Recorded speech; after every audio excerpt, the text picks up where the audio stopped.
La prière d'istikhara est composée de 2 rak'at, d'une invocation bien précise, rapportée dans les recueils prophétiques de manière authentique. Et cette prière est donc une sunna, d'accord? Donc une tradition prophétique.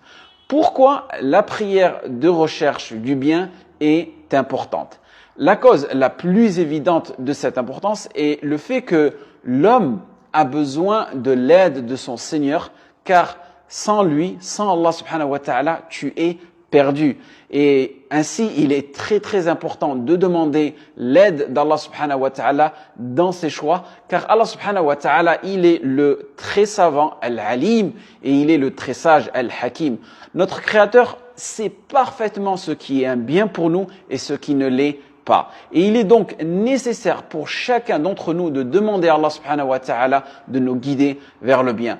La meilleure façon d'accomplir cette prière, tu peux la faire à n'importe quel moment, mais tu dois faire attention d'éviter les 3 moments lesquels ont été déconseillés par le prophète sallallahu alayhi wa sallam. C'est ce qu'on appelle awqat nahi, et j'ai fait une vidéo là-dessus. Et cela, c'est selon l'avis des 4 madhab. Ils sont mis d'accord que c'est awqat nahi, tu dois éviter de faire salat al-istikhara. Il est conseillé de faire des ablutions spécifiques pour cette prière-là, pour lui donner une certaine importance. Donc, tu fais tes 2 unités de prière dans lesquelles tu vas réciter Al-Fatiha et une sourate. Tu choisis n'importe quelle sourate et tu feras cela dans chaque raka'a. Et si tu fais cette prière-là en journée, tu la fais à voix basse. Si tu la fais en période de nuit, c'est-à-dire à partir de Salat al-Maghrib ou al-Isha, tu peux la faire aussi à voix haute. Donc, après avoir fini tes 2 unités, après le salam, une fois que tu as fini assalamu alaykum wa rahmatullah, tu vas lever tes mains ici, à ce niveau-là, car tu n'es pas en situation de détresse ou d'istisra, tu le mets à ce niveau-là, parfait. Et là, il a été rapporté par Jabir radiyallahu anhu que le prophète sallallahu alayhi wa sallam nous apprenait la façon de demander à Allah subhanahu wa ta'ala ce qui est le mieux, ce qu'on appelle al-istikhara, dans toutes nos affaires, de la même manière qu'il nous apprenait une sourate du Coran. Et il disait, le prophète sallallahu alayhi wa sallam, quand l'un de vous décide, donc là c'est vraiment important, décide d'entreprendre un projet, qu'il effectue 2 inclinations, donc 2 rak'at, en dehors de la prière obligatoire, puis qu'il dise, il se met à ce niveau-là, et là tu vas commencer à faire ta dua. Oh Allah, je te demande de ce qui est le mieux en vertu de ta science, je te demande de m'en accorder la capacité en vertu de ton omnipotence, et je te demande de ton immense faveur. Tu es puissant et je ne le suis pas. Tu sais et je ne sais pas. Tu es le très savant des choses cachées, mon Dieu. Si tu sais que cette affaire, et là il mentionne la nature de cette affaire, et il peut mentionner une ou plusieurs affaires, mais ce qui est le plus approprié, c'est de faire une salat istikhara pour chaque chose, pour ton mariage, pour ton emploi, pour ton divorce, ainsi de suite. Et est-ce que cette affaire, elle est meilleure pour moi, concernant ma vie, ma religion, et aussi les conséquences même de cette affaire, maintenant et plus tard. Décrète-la donc pour moi et facilite-la moi. Puis bénis-la moi. Et si tu sais que cette affaire est mauvaise pour moi, concernant ma religion, ma vie et les conséquences même de cette affaire, maintenant et plus tard, détourne-la de moi, détourne-moi d'elle et décrète pour moi ce qui est le mieux, quoi qu'il s'agisse. Puis rends-moi satisfait de ce bien que tu m'as décrété. Et là, tu as fini ta dua de salat istikhara.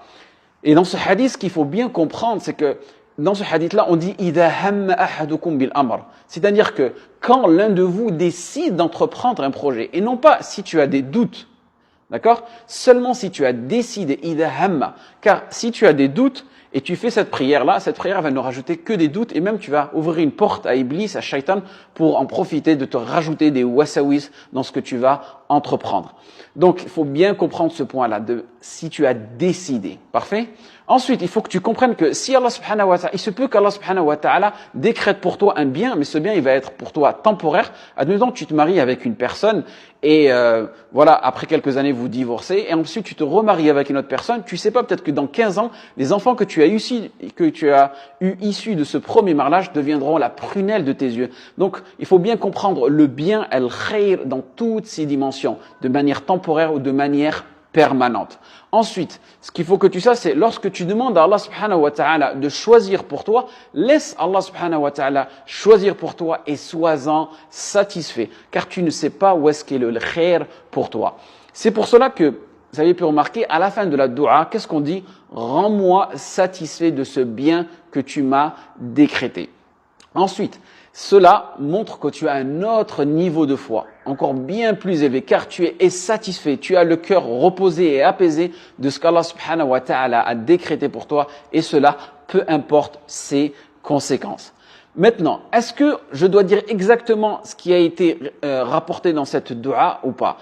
Ce qui est le plus préférable, c'est de l'apprendre en langue arabe, si tu peux pas en langue française, ou bien tout simplement réduire un maximum de cette partie-là que tu peux mémoriser, ou tout simplement faire cette dua, oh Allah subhanahu wa ta'ala, si cela est un bien pour moi, rends-le facile pour moi, tout simplement. D'accord? Est-ce qu'on peut la répéter si rien ne s'est manifesté? Tu as fait cette dua et rien ne s'est manifesté. Selon le madhahib al-arba'a, qawl al-jumhur, al-malikiyya wa al-shafi'iyya wa al-hanafiyya, ils disent que tu peux la répéter. Et cela, ils sont basés sur le hadith d'Abi Mas'ud radiyallahu anhu, قال كان رسول الله صلى الله عليه وسلم إذا دعا ثلاثا وإذا سأل ثلاثا. C'est-à-dire, le prophète sallam, il avait l'habitude de répéter les invocations. Et aussi, ici, on a une règle. Les fuqaha disent أن الدعاء الذي تسن له الصلاة تكرر له الصلاة. S'il y a une invocation qui est spécifique à une prière, tu peux répéter cette prière-là comme salat al-istisqa, la demande de la pluie. Tant que la pluie n'est pas descendue, les musulmans répètent cette dua, cette prière-là de salat al-istisqa. Les erreurs à ne pas faire. Attendre un signe ou bien attendre un rêve. Combien de frères ont délaissé un projet de mariage ou bien d'entreprise, car après sa prière de demande de recherche de biens, il a rêvé que la fille, par exemple, elle avait des gros yeux ou que bien ses dents sont tombées ou d'autres bêtises de ce genre-là. Et ça, ce n'est que le diable qui joue avec ton imagination.